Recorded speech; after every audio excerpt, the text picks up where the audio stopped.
Sa, sa, sa, sa, sa. Eating time, Granny. Now 10 something already. You haven't eaten. Huh? 10 p.m. already. 10 p.m. already. Hindi ka pa kumakain. Kain ka muna. Baka kainin muna kita. 10 p.m. na ho, kain muna. Kainin muna kita. Kasi 10 p.m. na. Ayun ka lang nag-roll. Ayun ka lang gumalaw-galaw. Kanina pa ako nagbabantay sa iyo. Tinitingnan ko kung gagalaw ang iyong mata. Ayun ka lang gumalaw ang mata mo. Maubos mo lang to, okay na. Na? Linis. Maubos mo lang to. Kahit kalahati lang, Granny. Kahit kalahati lang. Para may lakas ka. Itin. May towel naman tayo dito. Kakaloka. Saan ayaw mo kumain? Ya, open yung ma. Open. Choy baho. Okay. Late na, Granny. Mamaya na naman 12 o'clock o 1 o'clock. Gising ka na naman. Maghapon kang tulog. Gabi. Gising ka, ha? Kahilo. Sabayan kita ng tulog.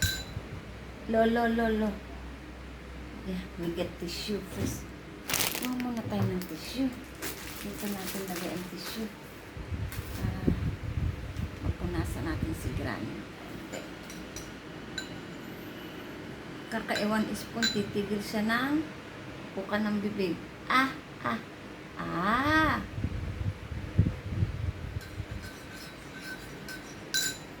Yung put here on top. Yung put down. Nababa na naman ang nakalaylay sa baba ang kamay niya. Magkakameron ng malaki water retention. Pagana nga.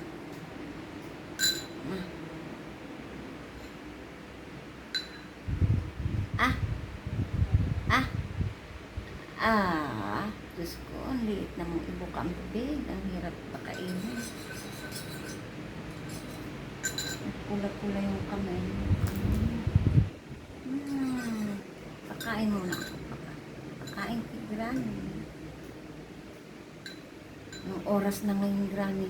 At least ngayon maaga-aga pa. Hindi alauna ng umaga. Hindi alauna. Sometime 1 a.m. nagpapakain ako. 3 a.m. All this thing. Basta mag-start siya ng mga 12 plus gising siya. Buti ngayon 10. Gising na.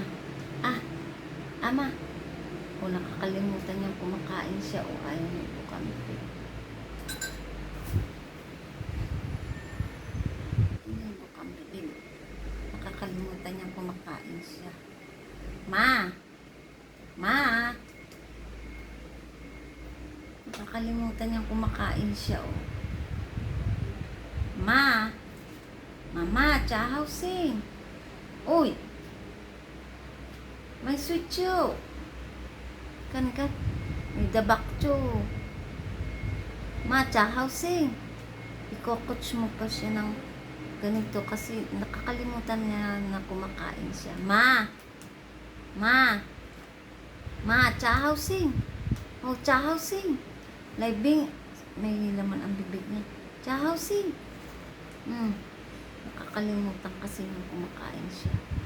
Chahaw sing. Oh. Chahaw sing. Tiyo. Chu. Chew your food. Na. Ay may.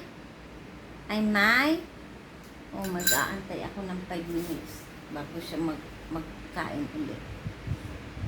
Ay. Mama, chahaw sing. Uy. May water retention yung kamay. Kamay niya ang water retention. Kailangan ilagay ko siya sa kailangan itataas ko siyang ganyan. Nakataas para bumaba na yung water retention. Hindi na siya masyadong masakit. Kasi kapag pagampaga ito maraming tubig, masakit din siya. Masakit din ito kasi mabigat. Kaya hahawakan ko muna siya ng ganito habang hindi pa siya kumakain. Mama, may tsaryaw? Oh, umain lang siya ng wala pa yatang 10 spoon. 10 teaspoon.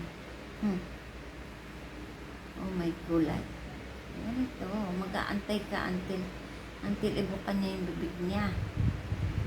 Mamaya ko na ulit siya pakakainin. Pag siya gusto na niyang kumain. Siguro kakain to mga 1 a.m. o 12. Tulog na ulit. Lugi tayo. Lugi. Hindi niya naubos. Lugi. Mamaya na ulit. Buti hindi ko siya nilagyan ng milk powder.